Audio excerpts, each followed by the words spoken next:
Morning. Hope everybody's doing well, and I hope everybody is out there noticing what lights you up. And I hope you found something that lights you up, even just for today.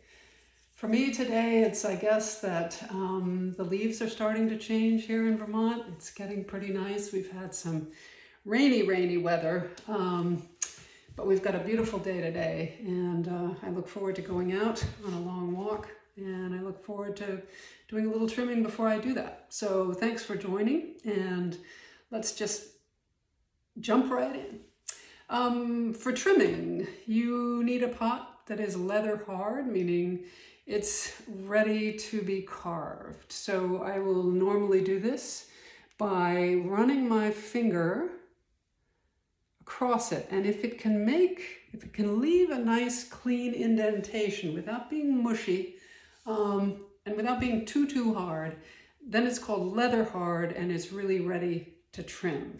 So you invert that, and I'm going to just move the camera here to mostly just show you this as I go. I introduced the tools earlier, so hopefully that's going to all make sense to you. But let me move the camera down, and then it wants to fall over. So let me also find something to put on there. There we go, so that it will actually not tip over. Challenging stuff here. Okay, I'm going to take these 3 balls of clay, which are just about at the same kind of dampness that you would use to throw, right? It's just regular clay. Now you want to center this pot using these rings. You want to center the pot as much as you can for starters. And I will often then just put coils of clay. I think I'm too close here. Coils of clay at the base. So I'm just connecting that to the wheel at the base of the pot in a circle, okay? Move it around. Just gonna attach that and press that down into the wheel. I'm gonna do 3 of them to just, essentially they're just gonna hold that pot in place. But you're probably gonna see, let's try that. You're probably gonna see that it's not gonna be completely centered, right? It's wobbling. And so for this, I now wanna use really my needle tool. And I'm gonna mark it. And as it turns, it's going to leave an indentation in one area and not in the other. And that means I need to then push against the pot where that indentation is, just nudge it over there just a little bit and get it so that when I do my needle tool, it just moves smoothly right around the perimeter and it's not jumping. So that's pretty good. Now I want to harden these down, because what you don't want to do is anytime your pot is off center while you're trying to trim, it's a bit of a mess. Now, a surprising thing about trimming is how much you use your ears, how much it's an auditory experience. It's an auditory experience because the thicker the clay is, the deeper the sound.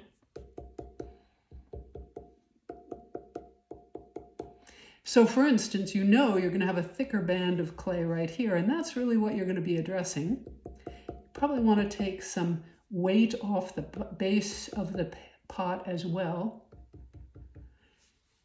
And so I'm going to really be using my ears a lot as I think about this. So I'm going to use this very basic tool, and first I'm just going to pull some clay off this area.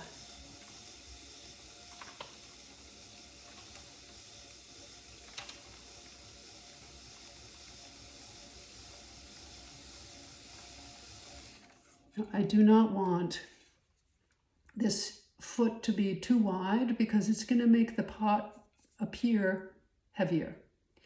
But I also don't want it too thin, because if it's too thin and you're having your morning coffee, it's going to be wanting to tip over. So there's a rather fine line about just how tight you want that foot to be. And so that's the line I'm going to be looking for here. You go in a little more.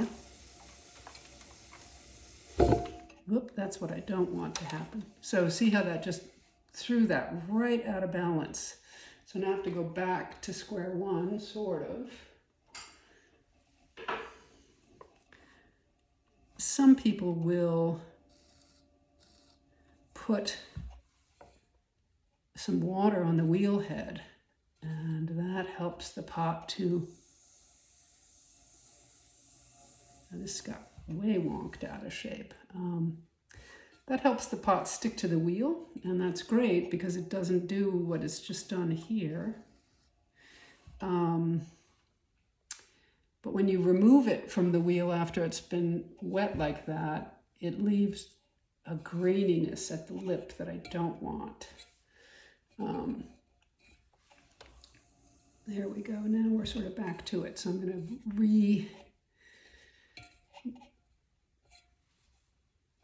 re-anchor these pieces of clay at the base. Start again here. That's about right. Doesn't have to be perfect, but you also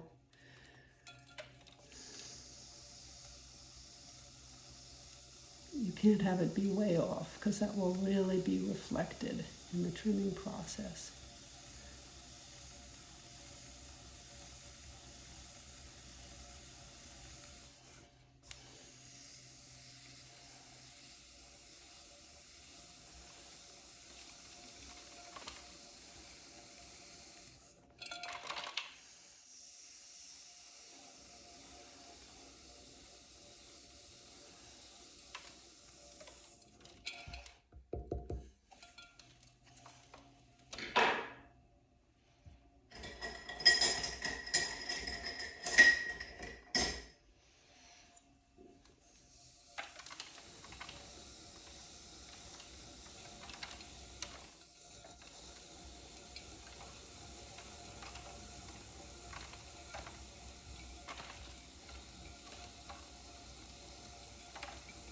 Of course, one of the things you're really always thinking about right here is weight. How is this little puppy going to feel in your hand? And so especially here, I want to think not just about aesthetics, but I'm really thinking about weight.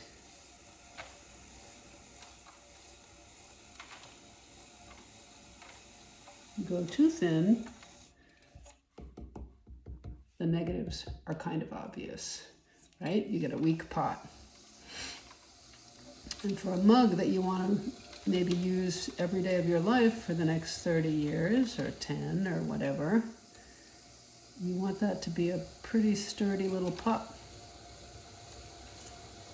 So that is an important thing to weigh.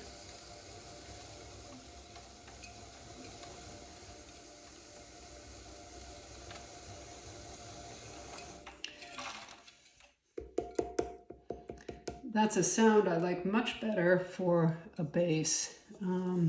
So I'm getting there in terms of where I want to end up with where the bottom of the mug actually sits. And as I said, you don't want it to be too heavy. I also want to think about this line right here, and I don't want that to be a sharp angle, so I want to transition. Spend a fair amount of time doing that. And you'll notice it's still got some movement, and that movement is fine with me, mostly because I am not a machine, and I don't, I'm not after perfection in these pots. I'm after functionality and beauty, and beauty to me is not a matter of perfection as much as it is a matter of care.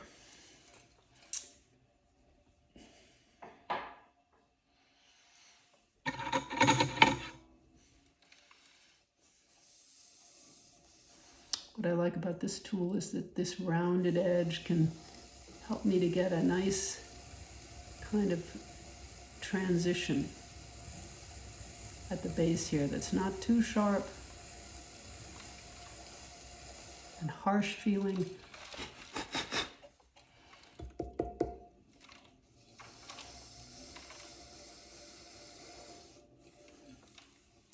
And then maybe on this pot what I'm going to do is actually pull in, using the end of this, the very tip of this tool, I'm going to pull in and remove some clay here.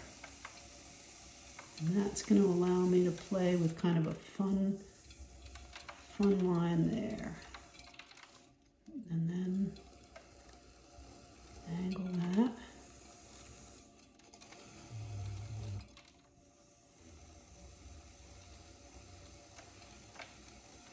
The other concern here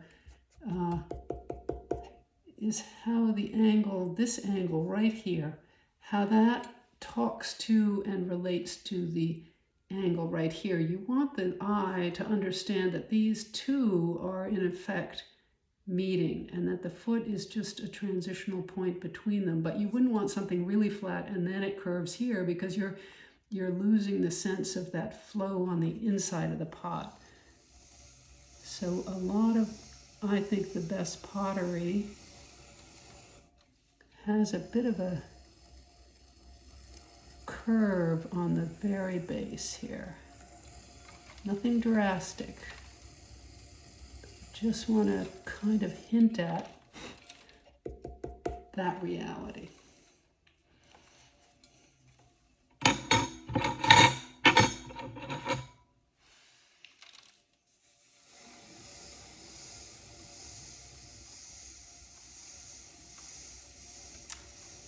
Okay, so in the interest of your time and attention, I'm going to finish the final refinements of this out, because I can play with this even just in little teeny touches that won't make much sense on camera. So I'm going to do that off camera, but this would be the final step. If this were done, which it's not, I would then take and really push this down into the clay. And when you have a pretty hard clay, it actually starts to squeak. But what you may see here is that it also starts to shine. So I'm going to play with this a little more, maybe a lot more depending, but that's roughly how we trim. Next stage I'll show applying a chop and then applying a handle, and then we move on to glazing. Okay, thank you very much for joining me, and I hope these are proving useful. I hope you take part in the raffle, because the raffle is just for fun. And one of these mugs, I'm making a bunch this week. One of them is going to being raffled away. So hope you'll play along. All right, have a great day out there. Bye-bye.